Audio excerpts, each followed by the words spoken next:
Cik 1 juta, cik. Mohon maaf ibu yang belakang dengar suara saya nggak ibu? Dengar ya? Bu, yang belakang itu lihat muka saya nggak bu? Nggak ya? Yang saya pastikan adalah harus lihat muka saya dulu. Soalnya kalau ada suara nggak ada wujud itu goib namanya pak. Ya. Dikit boleh maju lagi mungkin biar belakang itu masih banyak yang berdatangan. Ya, monggo bisa merapatkan barisan terlebih dahulu sebelum saya mulai. Saya akan dimulai ya, Bapak Ibu semua. Karena setelah ini akan ada agenda cek kesehatan ya. Sehat semua. Kan belum dicek. Ya, makanya nanti dicek dulu baru sehat gitu. Ya, kalau buka. A'udzubillahi minasyaitonirrajim. Bismillahirrahmanirrahim. Assalamualaikum warahmatullahi wabarakatuh.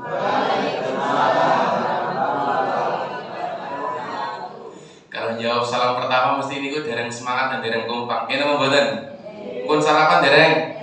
Oh dereng pantesan. Ini kalau suplai semangatnya dengan ngajak bersolawat dan berpantun dulu, sampai-sampai gini. Salatullah salamullah ala toha rasul. Salatullah salamullah ala yasin. Ke pasar pagi membeli obat. Cakep gitu loh bu.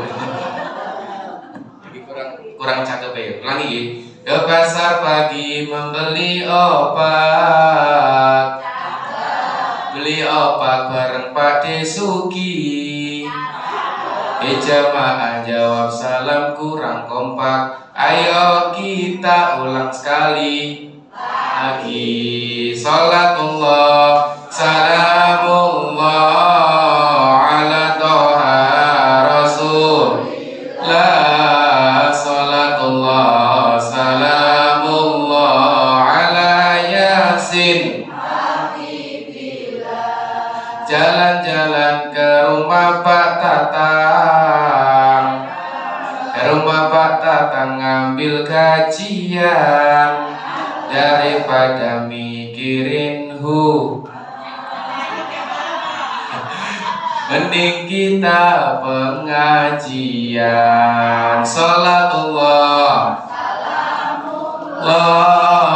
ala toha rasulillah. Salatullah salamullah ala yasin habibillah. Ayahanda, ibunda, saya doakan yang menjawab salam saya semangat dan kompak. Semoga nanti Allah berkah limpahkan rezekinya. Yang udah berkeluarga, keluarganya sakinah mawaddah warahmah. Saged tindak teng Mekah al Mukarramah, Madinah al Munawwarah, bertambah keberkahan hidupnya, nambah momongannya. Pun tutup produksinya Ustaz. Yuk kita jawab salam dulu, semangat dan kompak. Indahnya pagi hari ini, indahnya Islam Bapak Ibu. Saya belum kenal sama jenengan belum kenal sama saya. Itu sudah saling menebarkan yang namanya doa.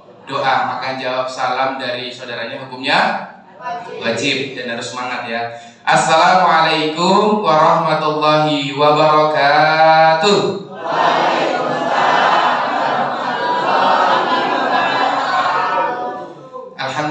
Alhamdulillahilladzi anzala sakinah. Alhamdulillahilladzi bi ni'matihi tatimmu shalihat. Alhamdulillahilladzi arsala rasulahu bil huda wa dinil haq lidhirahu 'ala dini kulli wa kafa billahi shahida.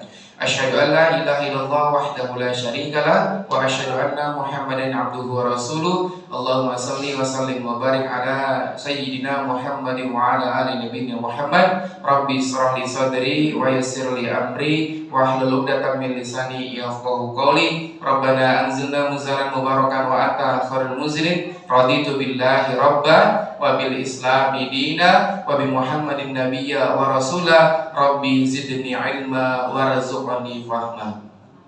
Qala Allah Ta'ala fil Qur'anil Karim, a'udzu billahi minasyaitonir rajim. Innama ya'muru masajidallah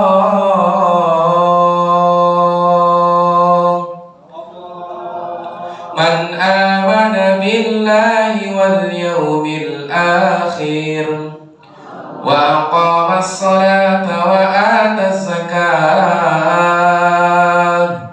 wa lam yakhsha ila Allah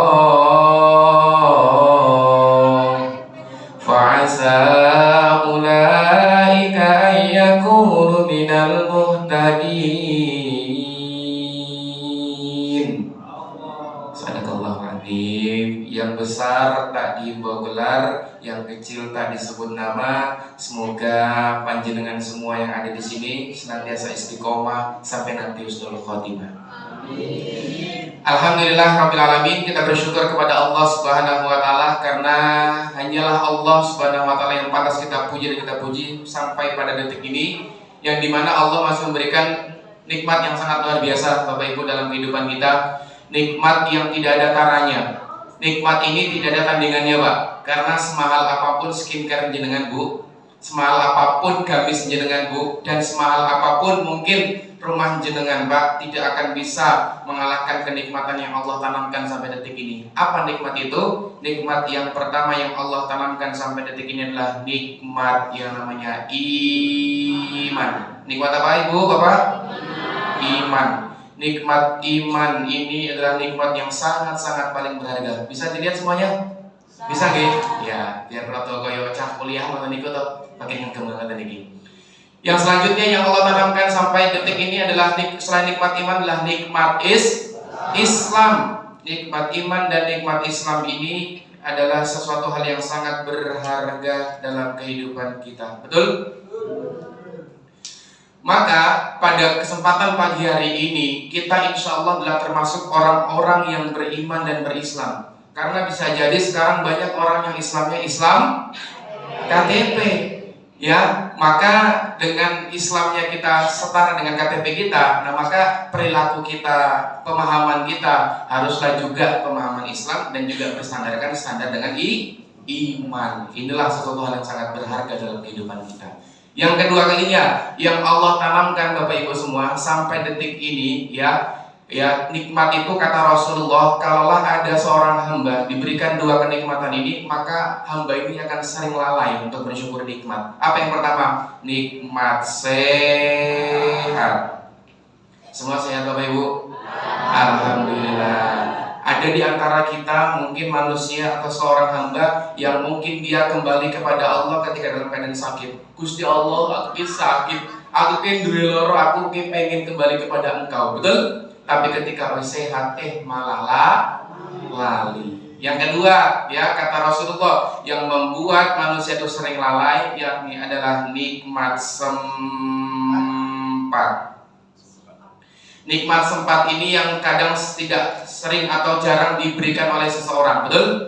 Ketika sibuk-sibuknya dalam hal dunia, sibuk-sibuknya golek gawean, sibuk-sibuknya mencari nafkah, sibuk-sibuknya ngurus rumah tangga, maka ketika sempat, ketika luang, malah cepat Shopee. Bapak malah nongkrong ning cakro. Maka nikmat sehat dan nikmat sempat ini juga hal yang paling berharga. Bapak Ibu yang dirahmati oleh Allah Subhanahu wa taala, saya kembali ke materi dulu. Ya. Kedua kalinya selawat dan salam semoga tetap tercurah limpahkan kepada Pak onten pemimpin terbaik Pak. Maka beliau ini didobatkan sebagai pemimpin terbaik. Bu. Bangun. Kalaulah ada suami terbaik Bu, maka beliau ini didobatkan sebagai suami terbaik.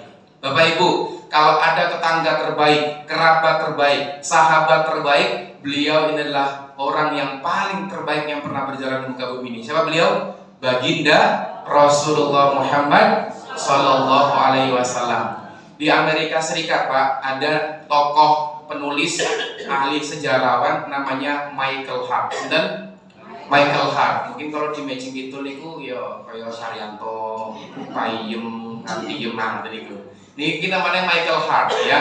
Beliau menulis buku yang berjudul The 100. The 100 niku pinten? 100. Beliau menulis buku yang berjudul The 100. 100 tokoh yang paling berpengaruh ya dalam sejarah dunia sampai detik ini. Jenengan tahu dia tidak beriman Pak, dia tidak sholat, dia tidak baca Al-Quran, tapi menobatkan. Yang pertama, Rasulullah SAW sebagai manusia pertama atau manusia yang terbaik yang pernah berjalan di muka bumi ini, yang paling berpengaruh dalam sejarah dunia. Yang kedua, Isaac Newton. Yang ketiga, Yesus atau Nabi Isa alaihi salam. Nah, pertanyaan itu loh pada pagi hari ini, pripun kabari kita selaku umatnya Kanjeng Nabi? Apakah sudah mendapatkan Rasulullah niku sebagai orang pertama dalam kehidupan kita? Yang bagaimana tingkah lakunya, ucapannya, perilakunya, pemikirannya kita lakukan? Nah, maka insya Allah pada pagi hari ini kita berharap kita semua akan menjadi hamba yang baik dan akan menjadi umatnya Kanjeng Nabi yang baik untuk kedepannya. Amin Allahumma. Semoga keluarga besar Masjid Baitul Mutakin, ya benar ya, Baitul Mutakin Magic Kidul yang ada di sini senantiasa bisa diakui Kanjeng Nabi nanti di akhir zaman. Amin ya rabbal alamin. Baik, Bapak Ibu, gimana kabarnya semua pada pagi hari ini? Semua sehat, nggih? Alhamdulillah. Niki kali kedua saya ngisi di sini, betul ya? Betul ya. Sudah nggak perlu kenalan lagi, nggih? Sudah kenal ya. Perkenalkan, nama saya Bayu Gatra Irawan atau biasa disapa Buya Bayu. Ya. Dulu waktu masih jadi remaja masjid, masih jadi anak rohis, belum jadi seperti ini dulu, bukan Buya panggilannya, tapi lebih ke buaya dulu.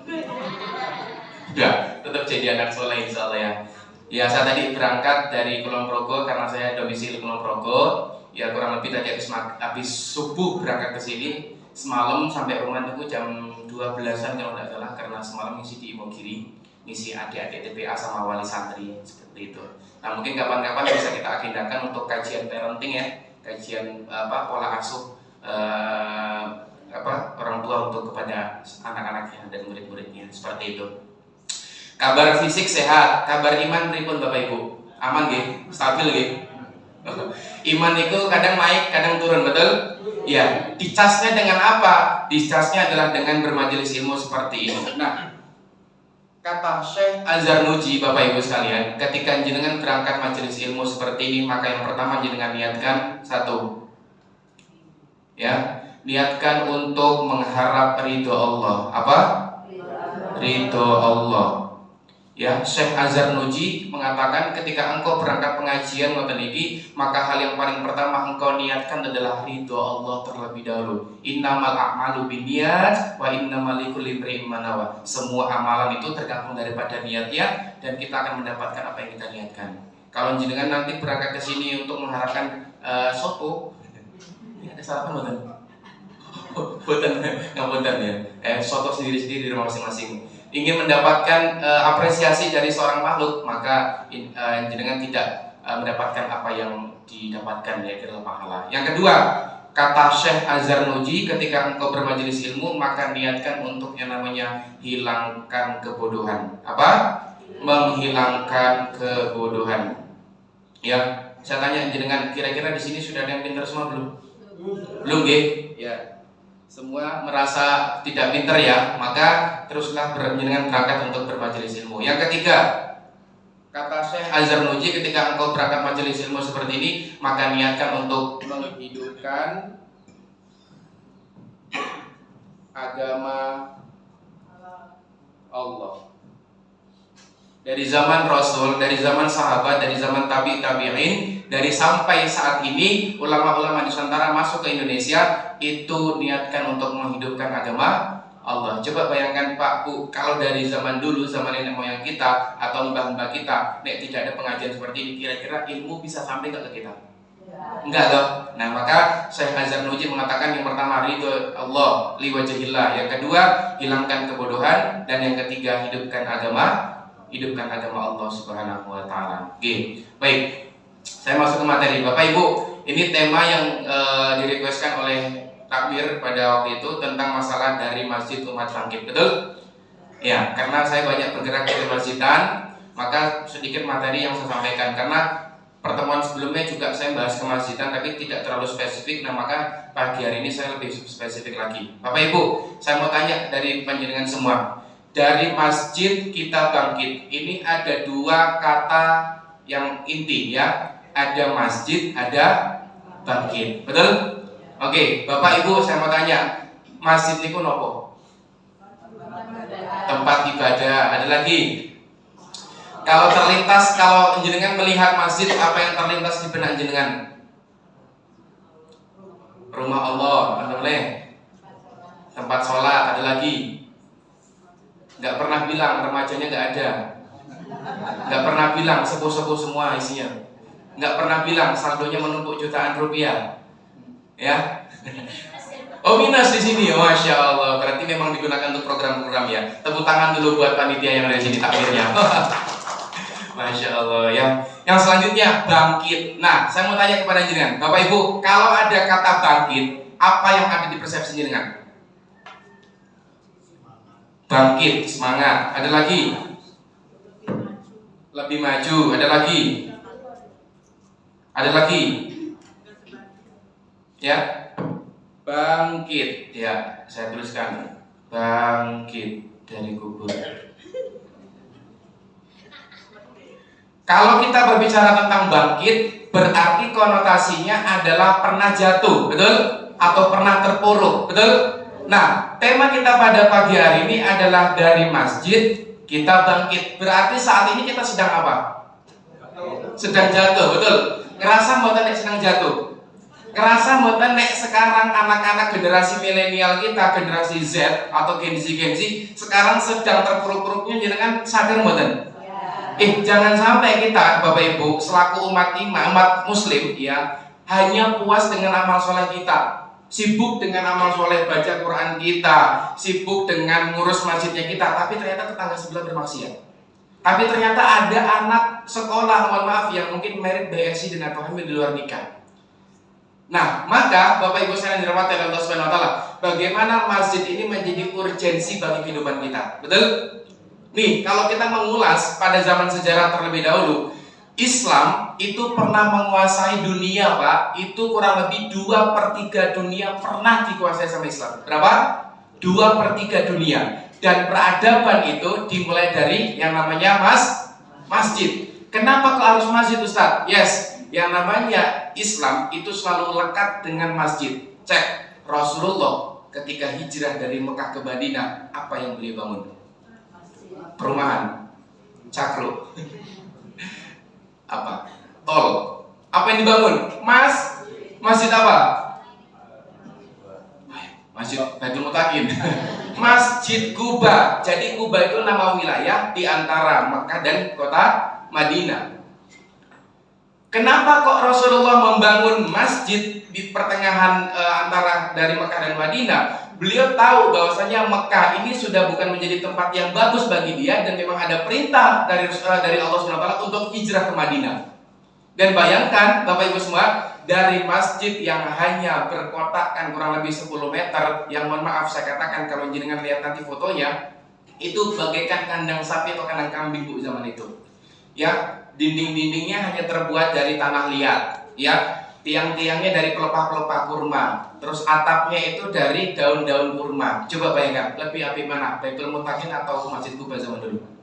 Baitul Mutakin. Tapi Rasulullah tidak membahas masalah beton dan besi, tapi Rasulullah membahas tentang masalah manfaat lan kontribusi. Pertanyaannya, Masjid Baitul Mutakin bagus tempatnya, WC-nya tadi saya masuk, alhamdulillah udah kayak WC hotel ya, masya Allah. Terus tempatnya juga di pertengahan. Pertanyaan saya, apakah sudah bermanfaat untuk masyarakatnya? Kalau kita berbicara tentang masjidnya sudah bermanfaat, apakah masyarakatnya sudah memberikan manfaat untuk masjidnya? Nah, makanya urgensi dari masjid kita bangkit ini dimana dari membuat ekosistem yang baik pada pagi hari ini, membuat circle pertemanan yang baik pada pagi hari ini. Dari mulai masjid, insya Allah kita akan bangkit. Saya tanya kepada Bapak Ibu semua, Pak Bu, Islam bangkit dengan apanya? Ayo, Islam bangkit dengan apanya? Bu, ayo. Islam bangkit dengan apanya? Semangatnya. Oke, ada lagi? Ada yang bilang Islam itu bangkit dengan ekonomi. Oke, ada yang bilang masjid itu bangkit dengan bangunan yang luar biasa. Tapi Islam akan bangkit dengan apa? Dengan, bisa dibaca mana? Pemikiran. Coba bayangkan pada zaman Turki Utsmani ya, orang-orang Yahudi musuh-musuh Islam itu tidak bagaimana menyerang Islam dengan militer. Karena Islam pada zaman itu kekuatan militernya paling ampuh, paling luar biasa. Tapi musuh-musuh Islam bagaimana meruntuhkan Islam melalui apa? Pemikirannya. Di Turki pada zaman itu ya pendiri Yahudi mereka mengatakan bahwasanya di zaman Turki waktu itu antara adzan itu tidak boleh pakai bahasa Arab. Ya. Bahkan bacaan-bacaan sholat itu sudah dipisahkan antara bahasa Arab sama bahasa Turki. Harus menggunakan bahasa Turki pada zaman itu. Sehingga apa? Pemikiran yang diberikan kepada mereka adalah memisahkan antara agama dengan kehidupan. Bu, Pak, saya mau tanyakan jenengan pernah nggak mendapatkan seseorang atau pernah mendengar seseorang bilang, nek bahas agama ojo ning pasar. Nek bahas agama jangan dicakruk. Bahas agama itu nanti di masjid aja. Bahas agama itu nanti di taklim aja di majelis ilmu. Nek bahas agama itu jangan di sini. Pernah seperti itu? Secara nggak langsung dia telah memisahkan antara agama dengan kehidupan, atau bahasa keren yang disebut dengan sekulerisme. Sehingga antara masjid sama kehidupan masyarakat itu dibedakan. Masjid ya masjid, masyarakat ya masyarakat. Pada zaman Rasulullah enggak, antara masjid sama kehidupan masyarakat itu menjadi satu ekosistem yang sangat luar biasa. Makanya masjid pada zaman itu dibuat sebagai pertemuan, dibuat untuk mengatur strategi peperangan, mengatur untuk bagaimana gonimah itu rampasan perang diatur di situ, ngatur zakat dan ngatur sebagainya. Karena beliau tahu Rasulullah pemikirannya bahwasanya adalah masjid adalah sumber solusi dari permasalahan umat saat ini. Itu makanya materinya adalah dari masjid kita bangkit. Nah, bangkitnya umat Islam saat ini adalah dari apa? Dari pemikirannya. Walaupun dia kaya, walaupun dia sugih, dia pinter, dia S1, S2, S3, S-Dokter, S-Tongtong, ya, tapi kalau pemikirannya nggak bangkit, saya yakin tidak akan bisa tertarik untuk berangkat ke masjid. Karena apa? Perjalanan ke masjid itu bukanlah perjalanan kaki, betul? Tapi perjalanan hati. Sejauh apapun tempatnya, kalau hatinya dekat pasti akan sampai. Begitupun sebaliknya, sedekat apapun masjidnya, kalau hatinya jauh dari masjid pasti tak akan pernah sampai. Maka tugas kita Pak saat ini adalah bukan tentang masalah perbedaan jumlah rakaat sholat. Perbedaan kita saat ini, kita bukan membahas lagi tentang masalah kunut nggak kunut, tapi pembahasan kita adalah bagaimana hati masyarakat, hati jamaah itu bisa terikat dengan masjid itu. Nah, nih saya mau kasih fakta-fakta terlebih dahulu ya. Saya mau ke generasi Gen Z ya, ke anak zaman now, karena saya banyak bergerak di dunia anak remaja, di dunia anak muda, dan ini paling urgensi. Di mana-mana selalu saya datangi ketika saya tanya masjidnya mana anak mudanya, Bu. Cek Bu, tadi yang adzan siapa? Sepuh atau muda? Sepuh. Oke. Imamnya sinten? Sepuh atau muda? Oke. Sof pertama sholatnya siapa tadi? Sepuh. Apa mentang-mentang sudah mau gitu? Mentang-mentang sudah mau meninggal dunia terus beramal saleh sebanyak-banyaknya? Kalau kita melihat dari segi fisik Pak, yang paling mantap atau yang paling pantas untuk berangkat ke masjid siapa? Anak muda, betul? Nah, maka kita nggak menyalahkan anak muda selalu. Bisa jadi karena artinya dia belum terikat dengan masjid. Nih, saya sampaikan Pak fakta-fakta Bu tentang masalah anak muda saat ini. Nih, pertama, ini survei. Di survei yang dilakukan di 12 kota besar di Indonesia, hanya ada 33,6% pemuda Muslim Indonesia yang ke masjid. Bu, Pak, 2045 kita akan mendapatkan bonus demografi yang dimana nanti Indonesia akan dikuasai sama anak-anak muda yang digadang-gadang menjadi Indonesia emas, betul ya? Tapi ternyata bisa jadi menjadi Indonesia cemas. Indonesia perunggu. Naik turun tingkat ya. Coba Bu bayangkan, ya umat Muslim atau anak mudanya di Indonesia cuma 33%. Nah pertanyaannya, kemana 70-an% anak muda tersebut? Betul? Nah, inilah yang harus kita jaga. Yang kedua, nih, Wakil Ketua Umum Dewan Masjid Indonesia ungkap 65% umat Islam di Republik Indonesia tak bisa baca Al-Quran. Saya Bu dulu zaman SD, zaman SMP saya, ketika nggak bisa baca Al-Quran, aib. Sekarang ada, karena saya juga sering ke KUA ya, saya melihat Ternyata kan kalau orang menikah itu kan ada pelatihan atau ada tes uji coba baca Quran antara cowok sama cewek. Ternyata di antara sepasang cowok sama cewek yang mau menikah, ya mereka udah dewasa bu, pak. Ternyata malah nggak bisa baca Al-Quran. Coba bayangkan, mau menjadi calon imam, mau menjadi seorang istri atau menjadi makmum atau menjadi ibu untuk anak-anaknya, nggak bisa baca Al-Quran. Pertanyaan saya, terus anaknya mau dia jadi apa besok? Betul tidak? Nah, makanya warisan atau legasi pemikiran, legasi yang namanya pemahaman ilmu itu harus kita transferkan ke anak-anak kita. Karena ciri khas dari Islam itu, ya peradabannya bukan tentang bangunan, bukan. Peradaban Islam itu dari pemikirannya, ya seperti itu. Lanjut. Tuh, kondisi generasi zaman now. BKKBN mengatakan 60% remaja usia 16-17 tahun di Indonesia lakoni seks pranikah. Alias 16-17 tahun sekarang mayoritas 60% anak-anak muda kita sudah tidak perawan. Usia 14-15 tahun itu 20%, usia 18 tahun ke atas itu nilai 20%. Saya dapat curhatan Pak dari seorang dokter. Dokter dia ini datang ke masjid. Dia curhat ke kami. Dia bilang, Ustaz, Mas, saya ini gelisah dengan potret generasi saat ini. Makanya saya kenapa setuju dengan program-program masjid yang memberdayakan anak muda. Jadi begini ceritanya. Dia cerita, ada sebuah kasus. Pertama, ada seorang anak kelas 6 SD cewek. Ya, dia pamitannya ke pup. Tahu pup ya? Ya, BAB ya, buang air. Tapi ternyata begitu masuk ke rumah sakit tersebut, ternyata malah dia hamil dan melahirkan anak kelas 6 SD. Gak sampai situ Ustaz, dia bilang lagi. Yang kedua kalinya kasusnya seperti ini Ustaz. Ada mbak-mbak ya datang ke ruang persalinan. Terus dia minta izin sama dokternya. Dok, bentar ya, saya mau telepon pacar saya dulu. Loh, seharusnya kalau dia melahirkan yang ditelepon siapa? Suaminya. Dia bilang apa? Bentar ya dok, saya telepon pacar saya dulu. Karena apa? Karena saya belum nikah.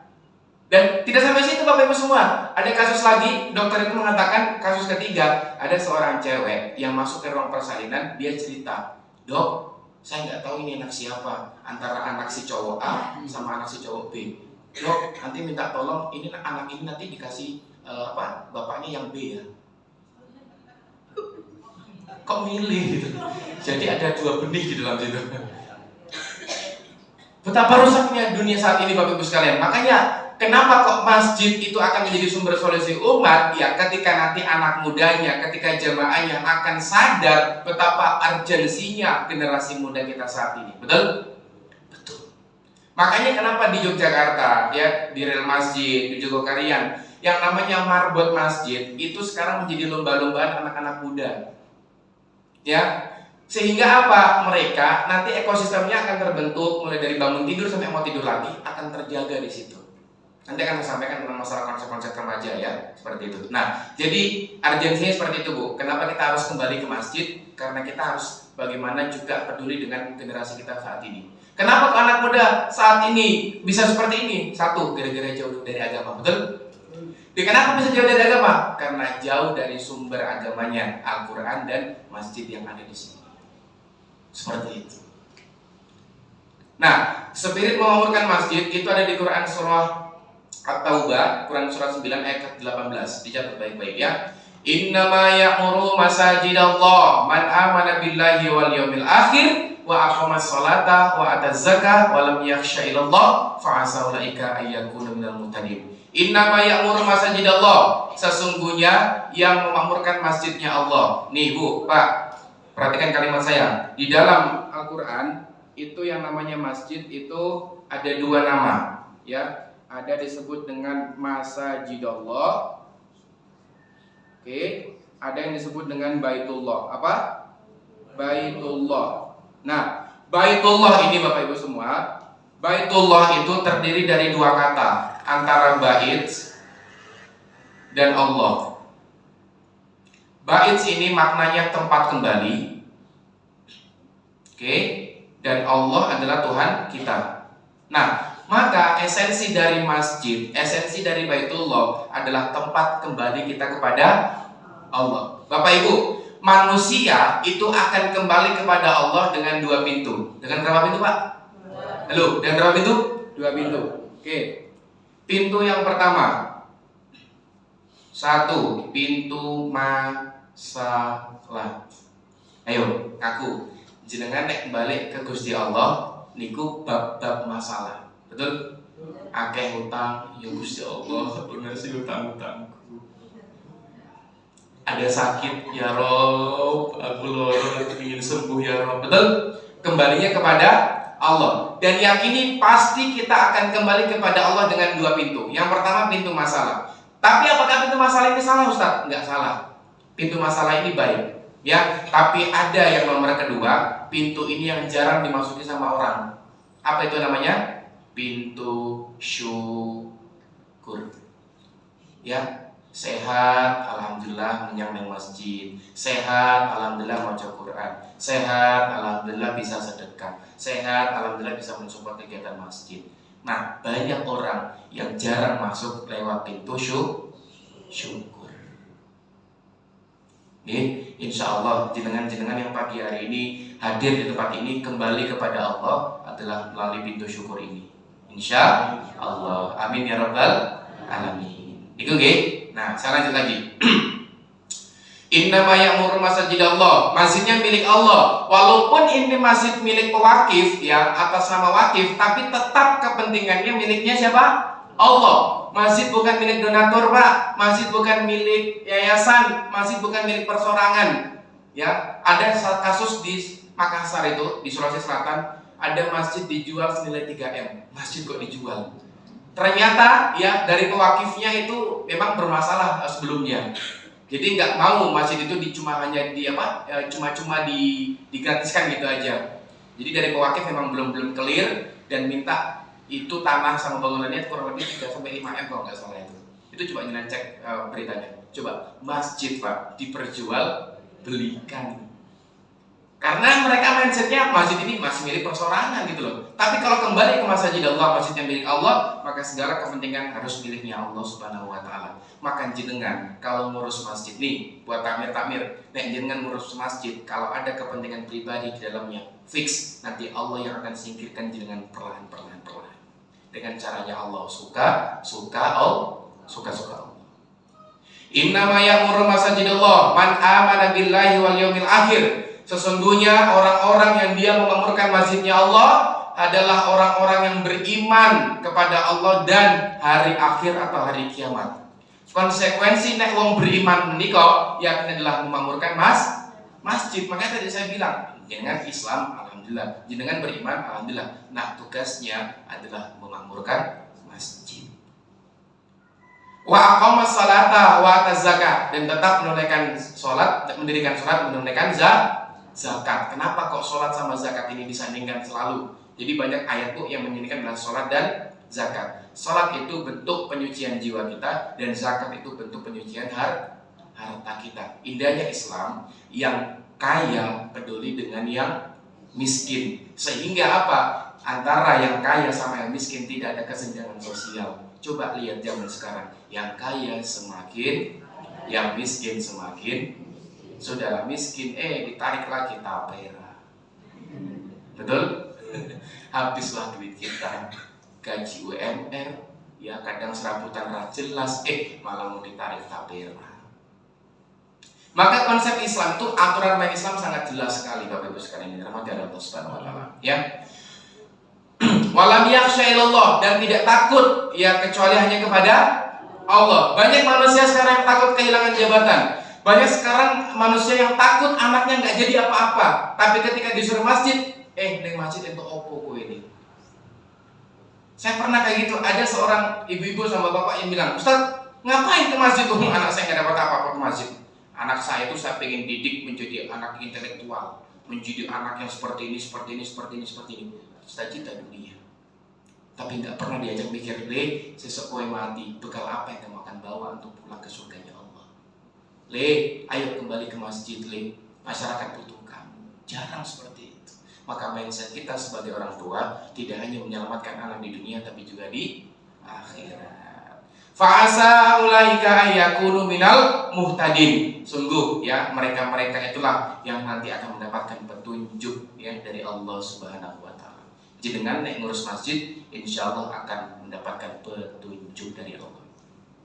Nih, selanjutnya, masjid adalah pabriknya manusia. Kenapa kok saya katakan masjid sebagai pabriknya manusia? Karena ya, masjid ini sebagai pusat tarbiyah, pusat pendidikan. Ada TPM atau di sini? Ada. Setiap hari apa, Mon? Senin, Rabu, Sabtu. Oke, berarti standar bako ya 3 hari dalam sepekan. Ada ustaz saya? Ada nggih? Berapa santrinya? Banyak. Jiro telu. 50 banyak ya. Berarti alhamdulillah. Masjid adalah pabriknya manusia. Sehingga apa? Mereka yang belum paham tentang agama ya diatur atau ditarbiyahkan di masjid. Yang belum sholat berjamaah ditarbiyahkan di masjid sehingga sholat berjamaah. Saya punya masjid didikan, namanya Masjid Baitur Rahman di Cerami Panjatan Kulon Progo. Ada mbah-mbah usia 70 tahun. Berapa? 70 tahun. Awalnya masjid yang kami dirikan karena masjid itu mangkrak 12 tahun ya. Kami hidupkan kembali, ada mbah-mbah nggak bisa baca Iqra awalnya. Oke? Pengen niat punya baca apa? Pengen punya niat untuk bisa baca Al-Quran. Akhirnya berawal dari Iqra. Dan sekarang Bu, kurang lebih 2 tahun, 3 tahun sekarang udah bisa baca Al-Quran. Usia 70 tahun, maka nggak ada kata terlambat untuk mengaji. Alah, aku wis sepuh, aku wis ompong, aku ra iso meneh baca roh gitu, mbah kayak gitu mbah. Tapi sekarang bisa baca Al-Quran. Ada niat, ada jalan, nggak ada niat banyak alasan. Ya, saya juga pernah ditanya sama takmir, Ustadz, ini bab anak-anak, Ustadz, anak-anak itu bikin ramai di masjid, ya bikin karpet itu kotor. Saya bilang, Pak, kalau karpet kotor bisa di laundry? Bisa. Pertanyaan saya, kalau anak muda kita kotor, di mana mau laundrynya? Betul betul. Nah makanya ini edukasi buat jenengan semua. Kadang ada takmir yang risih dengan anak-anak. Ada takmir yang kadang alergi dengan anak-anak. Bu, saya tanya kepada jenengan, ya, kira-kira jenengan lebih senang nggak sih anak berlarian di masjid daripada mereka diam di depan YouTube? Senang mana? Berlarian di masjid. Oke, saya tanya lagi jenengan, Bu, senang mana anak-anak jenengan yang ngaji, teriak-teriak di masjid, main di masjid, nongkrongnya di masjid, atau mereka diam di depan YouTube-nya, di depan TikTok-nya? Lebih milih mana? Lebih milih di masjid, betul? Nah, terus gimana kalau misalnya anak-anak ramai? Cukup dinasehati tanpa dihardik. Ada anak SMP, nggak pernah mau berangkat jamaah. Saya tanya, Le, ngopo kok orang tamu nyameng masjid? Apa kata dia? Ustaz, saya dulu waktu SD pernah trauma, pernah dicambuk sama Pak Takmir pakai sejadah gara-gara ramai di masjid. Rasulullah, bayangkan ya, saking pengennya anak-anak muda ke masjid, pengen tentram di masjid, pengen nyaman di masjid, Hasan dan Husain cucunya, ketika Rasulullah sujud, Husain itu naik di pundaknya beliau. Apakah beliau marah? Mendiamkan terlebih dahulu. Ketika Hasan Husain turun, barulah Rasulullah bangkit dari sujud. Itu mengatakan apa? Rasulullah pengen Hasan dan Husain itu nyaman di masjid. Lah kok ada sekarang takmir yang malah bikin gak nyaman anakmu? Masjid adalah pabriknya manusia. 4 langkah memakmurkan masjid. Yang pertama, ideologi, ya, mindset. Sebagai takmir, sebagai pengurus masjid, kita harus paham tentang mindset pengurus masjid. Ya, mindset kita adalah menjadi pelayan, bukan menjadi penguasa. Jangan sampai ngurus masjid menjadi penguasa. Pokok aku, otoriter, jangan. Ya, adanya takmir itu untuk melayani, memfasilitasi jamaah. Jamaah ada yang sering sakit-sakitan, ada pelayanan kesehatan gratis. Jamaah kalau misalnya pengajian Ahad pagi, bingung kalau mau ke pasar nggak ada waktu untuk bagaimana bisa berangkat ke pasar karena ada waktu ngaji. Sediakan sayur mayur, sediakan tempe lauk pauk, sehingga apa? Tercukupilah kebutuhan dapurnya, bisa berangkat ke pengajian. Maka yang pertama memakai masjid adalah mindset, ideologi. Yang kedua, posisi. Apa itu yang dimaksud dengan posisi? Cek lokasi masjid jenengan, Pak. Masjid jenengan itu lokasinya di mana? Kita nggak bisa menyamakan Masjid Baitul Muttaqin sama Jogokarian, itu nggak bisa. Karena Jogokarian itu pusatnya di kota, betul? Nah, sedangkan Masjid Baitul Muttaqin itu di komplek perumahan atau di komplek perdesaan seperti ini. Maka nggak bisa menyamakan antara Jogokarian dengan Masjid Baitul Muttaqin, nggak bisa. Paham dulu posisinya. Nah, baru nanti narasi yang diangkat apa? Bikinlah program sedekah, misalnya subuh, ya, inspiring, infak setiap hari kalau bisa sering-sering. Bikinkan program pencelengan subuh itu, ya, masing-masing jamaah sudah ada. Alhamdulillah bahwa ceplungkan sebulan sekali kumpulkan. Narasi yang diangkat seperti itu. Kami di Masjid Kapal Munzalan milik Ustaz Luqmanul Hakim, bayangkan Bu, database-nya sekitar 48.000 orang. Bayangkan kalau sehari 1.000, berapa per hari? Berapa juta? Udah banyak kan? Ya itu, maka narasi yang diangkat seperti itu. Dan yang selanjutnya strategi. Jadi antara guide orang tua sama guide anak muda itu berbeda strateginya. Nek sepuh-sepuh mono enak, gampang dipanggil untuk ngaji, betul?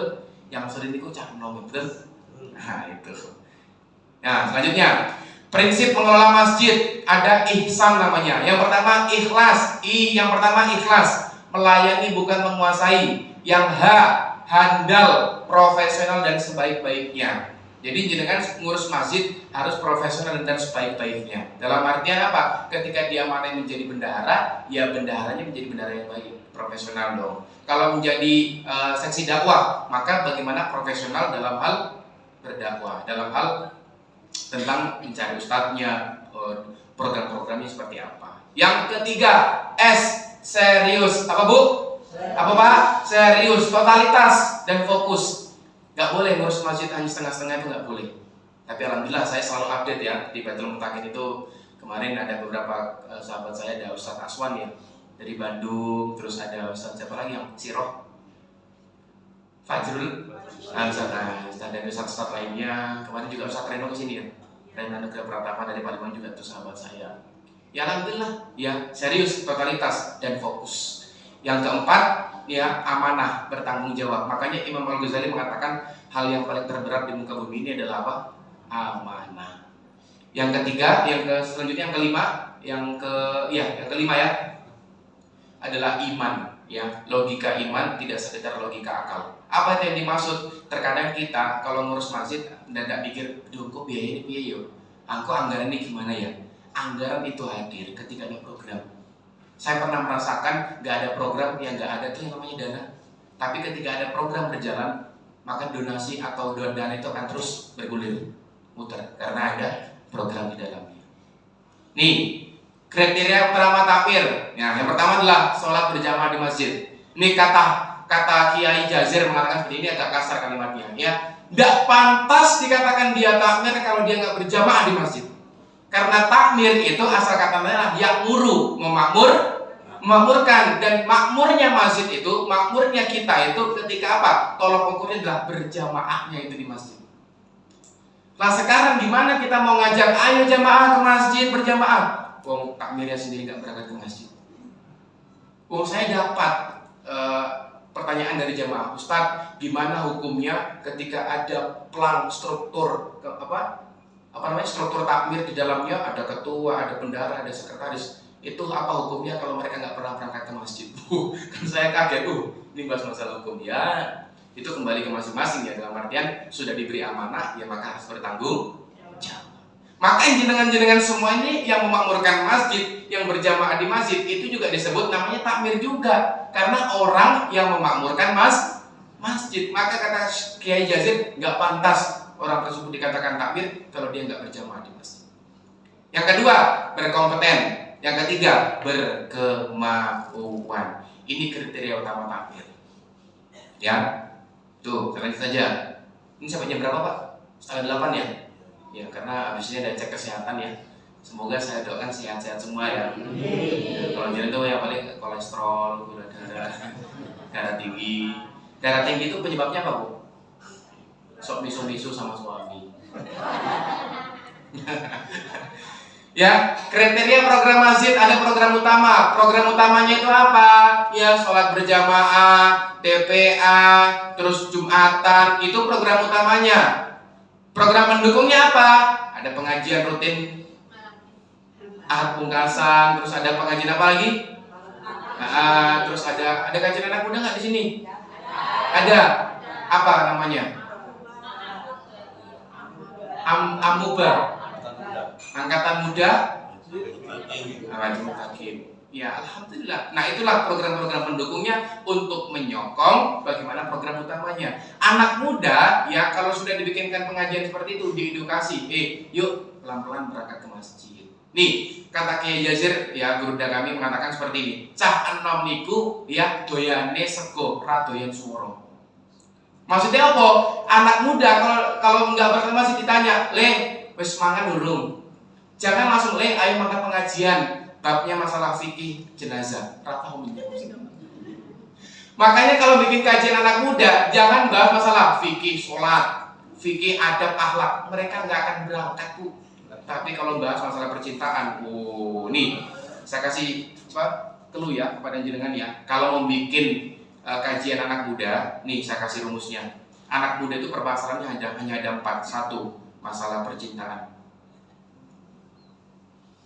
Nih, besok sebagai takmir ya, sebagai ibu bapak, kalau mau bahas anak muda, bahas masalah tema percintaan. Yang kedua, masalah pergaulan. Oke, yang ketiga, ini masalah keluarga. Yang keempat, itu masalah keuangan. Nih, percintaan, pergaulan, keluarga, dan keuangan. Anak muda sekarang saya kan sekarang ada dapat amanah ngisi pengajian rutin anak muda di Kulon Progo. Rutin sepekan sekali ada pengajian, tapi katanya dia ngeluh, takmirnya, Ustaz, tapi kok yang datang tuh cuma itu aja. Saya tanya, emang bahas pengajiannya bahas apa? Bahasnya Ustaz fikih sholat, bahasnya kajian kasir itu kasir. Saya bilang, apa ya gengsi sekarang itu mau bahas masalah kayak gitu? Ya, maka beda strategi antara bagaimana mengajak anak muda ngaji sama orang tua. Nah, kayak sepuh-sepuh kayak gini, tips-tips husnul khotimah. Nah, gitu. Ya, karena memang sudah masa-masanya untuk husnul khotimah. Tips-tips lunas hutang dengan cepat. Nah, kayak gitu loh. Kenapa? Semua karena pernah punya hutang itu loh. Bahkan sampai sekarang ada yang punya hutang kan? Ada. Saya paling seru paling hati utangnya gitu. Itu bahas tentang masalah ini, masalah itu, kesehatan ala Rasulullah. Karena apa? Kita sebagai sepuh-sepuh adalah orang yang paling sering terkena penyakit. Ya, itu. Nah, strategi jamaah. 1, kategori masjid. Tadi masjid kita apa nih? Masjid di tengah perkampungan. Peta jamaah. Saya di Masjid Baitur Rahman Kreme Panjatan itu mendata ya, ada berapa jumlah muslimnya di wilayah tersebut. Mulai dari berapa radiusnya, berapa masjid yang dijangkau, berapa meter yang dijangkau, itu dicatat baik-baik. Sehingga apa? Kita akan tahu persentase kehadiran sholat berjamaah di masjid itu berapa persen orangnya. Gitu loh. Nah, coba nanti di Baitul Mutakin ada berapa jumlah masyarakat yang sering berjamaah, yang radiusnya dekat dengan sini, didata. Terus coba yang berangkat ke masjid berapa orang, nah akan ketemu persentasenya. Berapa persentasenya? 0,0 sekian. Minus berarti yang KTP tadi minus gitu ya. Yang selanjutnya data jamaah, dicatat usia-usia sepuh 70-an ke atas berapa orang, terus nanti usia 70-an ke bawah berapa, anak-anak mudanya berapa, ya, terus nanti anak-anak TPA atau anak-anak kecilnya ada berapa, itu didata. Sehingga apa? Barulah kita akan tahu karakter jamaah seperti apa. Disitulah baru bikinkan program-program. Anak-anak TPA, anak-anak kecil itu sangat senang kalau diberi reward. Makanya kalau ada pengajian anak-anak kecil atau anak-anak muda, berikan mereka door prize atau hadiah, pasti sangat senang. Saya di musola saya di perumahan, kan saya di perumahan Bu ya, saya bikin ada namanya kartu prestasi sholat berjamaah. Jadi mereka ketika berangkat sholat di musola bawa kartu kuning itu, dan kartu miskin ya, kartu kuning itu dibawa dan setiap sholat dia minta tanda tangan imamnya. Kayak sholat tarawih dulu Pak Bu, ya. Dan nanti di akhir bulan saya akan rekap yang paling banyak akan saya kasih hadiah. Jadi kan tahu efek dari itu. Anak-anak TPA sholat subuhnya paling ramai di depan semua. Cek, ya jelas seperti itu. Mereka suka diberi reward, suka diberi hadiah. Itu, ya, anak-anak mudanya juga didata ada berapa orang, bikinkan kajian anak muda, sepuh-sepuhnya juga didata, bikinkan kajian sepuh-sepuh, pulang bawa obat-obatan misalnya, pulang bawa jajan-jajanan, pulang bawa sayur mayur, lauk pauk, itu lebih senang jamaah. Itu, ya. Ini terakhir. Strategi pelayanan, ya, fasilitas terbaik. Alhamdulillah Baitul Mutakin udah ada AC-nya ya, udah ada toiletnya juga bagus dan sosial media juga bagus, dan kriteria program apa yang cocok itu perlu diperhatikan baik-baik. Jadi Bapak Ibu yang dirahmati oleh Allah Subhanahu Wa Taala, Kalau kita berbicara tentang masjid, maka kita berbicara tentang masalah urgensi. Kalau jenengan berangkat ke masjid mikir masalah perbedaan, saya yakin gak akan makmur masjid kita tuh. Ya, dari dulu Pak Bu, masalahnya itu aja, masalah beda pemahaman, masalah beda pengajian dan segala macamnya. Saya punya prinsip, siapapun orangnya, siapapun dia orangnya, walaupun kita beda ngaji, ya, selama dia masih satu kiblat, satu Quran, satu sholat, satu syahadat, maka fix dia sahabat saya, dia saudara saya, walaupun saya beda ngaji. Mau kunut nggak kunut itu masalah perbedaan. Ya, mau masalah berapa rakaat, 2, 3 atau 11 itu masalah perbedaan. Tapi saya nggak mikir itu, saya mikir tentang masalah apa? Singkirkan perbedaan, mari junjung yang namanya persatuan. Inilah urgensi kita Bapak Ibu semua. Bagaimana masjid menjadi sentral pusat peradaban masyarakat. Makanya setiap saya ke wilayah-wilayah manapun, yang saya lihat pertama bukan cakro, bukan gapuro, bukan kelurahannya. Yang pertama saya lihat di masjid di daerah tersebut apa? Masjidnya terlebih dahulu. Makanya kalau saya main kemana-mana pasti saya lihat masjidnya dulu, sholat dulu di masjidnya, gimana sih remajanya, gimana sih orang tuanya, gimana sih masyarakatnya. Seperti itu, oke. Jadi harapannya dari Tamir dan harapan dari kami khususnya dengan adanya pertemuan kita pada pada pagi hari ini semakin menambah semangat jenengan untuk berangkat ke masjid. Yang pada intinya adalah urgensi, ya, yang bagaimana benar-benar kita, generasi muda kita, bahkan diri kita, keluarga kita itu kita dekatkan dengan masjid. Quran surah Al-Isra ayat pertama dikatakan bahwasanya ketika kita dekat dengan masjid maka barokna haulahu. Apa itu? Masjid ini akan memberkahi sekelilingnya. Amin ya rabbal alamin. Apa itu definisi berkah Ustaz? Berkah itu definisinya adalah al-barakatuh hiya ziyadatul khair, bertambahnya kebaikan. Mungkin jenengan ada masalah sama suami, mungkin Pak jenengan ada masalah sama istri, mungkin kita di rumah ada masalah perekonomian, betul? Kita ada masalah dengan tetangga kita ada masalah dalam pengasuhan anak. Coba deh, terkadang solusinya bukan dengan otot, bukan dengan akal kita, tapi dengan apa? Dengan iman, dengan menyujudkan ini kening kita sujud dan minta sama Allah secara gratis Bapak Ibu semua. Ya, kadang solusinya itu dan memang haruslah itu solusinya. Maka tadi Baitullah sejatinya adalah tempat kita kembali kepada Allah Subhanahu wa taala. Tetap semangat Bapak Ibu semua. Tetap semangat mengajak anak-anak muda untuk berangkat ke masjid dan tetap bagaimana fokus terhadap umat saat ini, karena ketika kita meninggal dalam keadaan memikirkan diri kita masing-masing, memikirkan egoisasi kita masing-masing, maka kata para ulama kita matinya mati kerdil. Tapi nek jenengan meninggal dalam keadaan ngurus masjid, meninggal dalam keadaan memikirkan masyarakat, memikirkan anak muda, kata para ulama mengatakan insya Allah panjenengan meninggalnya dalam keadaan meninggal akbar atau meninggal besar. Milih mana? Meninggal kerdil, meninggal besar? Meninggal besar. Maksudnya nanti malaikat atau penduduk surga akan mengagungkan panjenengan semua. Inilah makhluk-makhluk surganya Allah Subhanahu wa taala. Semoga kita semua dari sini bisa istiqomah sampai nanti husnul khotimah. Amin ya rabbal alamin. Baik, saya berikan satu kesempatan untuk bertanya. Kalau misalnya tidak ada, kita tutup dengan doa.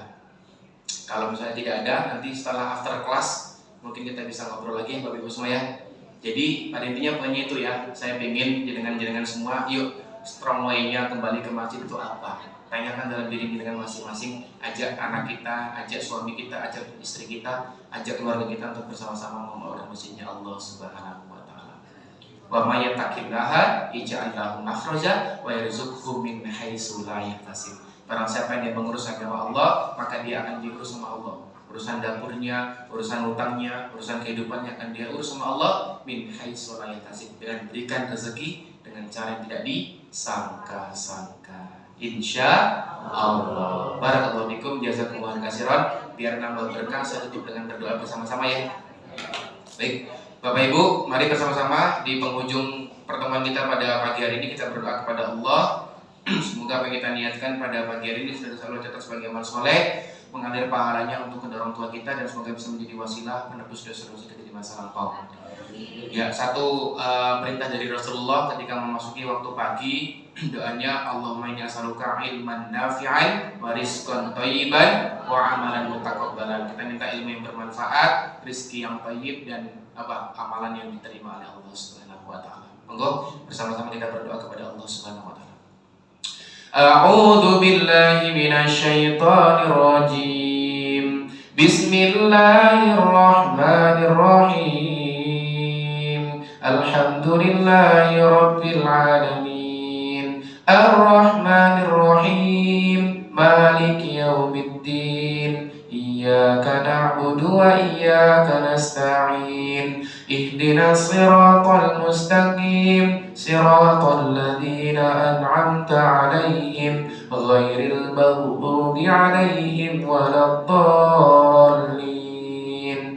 Amin. Alhamdulillahi 'ala ni'matil iman. Alhamdulillahi 'ala ni'matil Islam. Alhamdulillahi 'ala ni'mati hidayah. Alhamdulillahi 'ala ni'mati hidayah. Alhamdulillahi 'ala ni'matil Qur'an. Alhamdulillahi 'ala ni'matil hijrah. Alhamdulillah, alhamdulillah. Hamdan syakirin, hamdan na'imin, hamdan yu'afi ni'amahu wa yukafilu mazida. Ya Rabbana lakal hamdu kama yanbaghi li jalali wajhikal karim wa adimi sultanik. Allahumma salli ala sayyidina Muhammad wa ala ali sayyidina Muhammad. Allahumma ighfir lil muslimina wal muslimat wal mu'minina wal mu'minat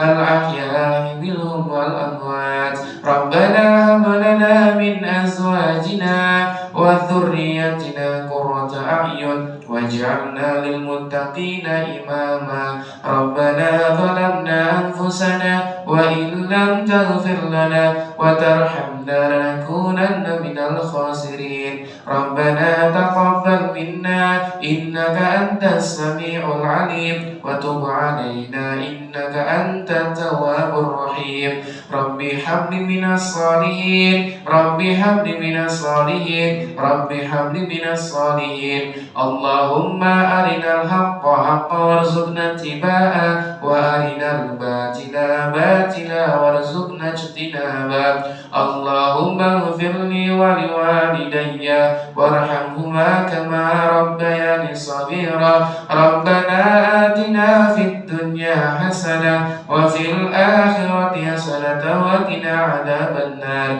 Subhana rabbika rabbil izzati amma yasifun wa salamun alal mursalin walhamdulillahi rabbil alamin. Al-Fatihah. A'udzubillahi minasyaitonir rajim. Bismillahirrahmanirrahim. Alhamdulillahirabbil alamin arrahmanir rahim maliki yaumiddin.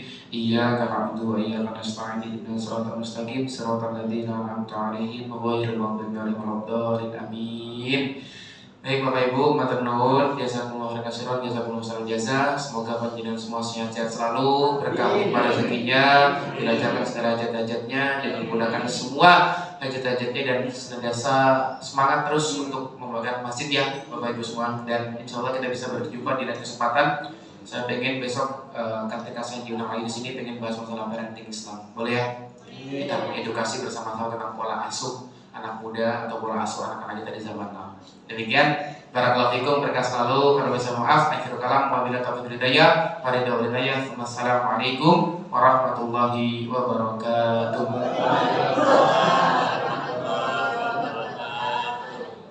Terima kasih kepada Ustadz Bayu Godra Irawan atas ilmu yang telah disampaikan. Semoga dapat selalu kita amalkan dalam kehidupan sehari-hari. Amin ya rabbal alamin. Sebelum pengajian pagi hari ini ditutup, ada informasi yang